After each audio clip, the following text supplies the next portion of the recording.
Had a troll. Now what? Here are 4 ways of responding, and my favorite for last, so be sure to stick around. Number 1, you can respond in a snarky way.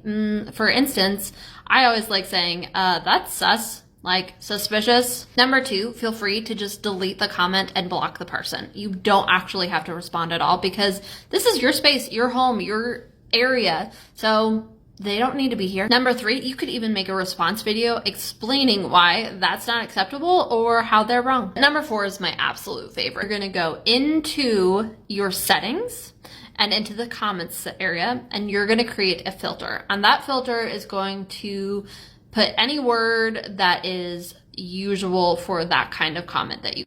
For instance, we've gotten a lot of spam ones, so I've used specific words from those spam in order to block them, and it's fantastic. I no longer have to deal with them at all, and that is my favorite aspect of that feature. Let me know your favorite way of dealing with trolls, haters, or any comments that you just dislike. And follow along for more ways of making social media simple.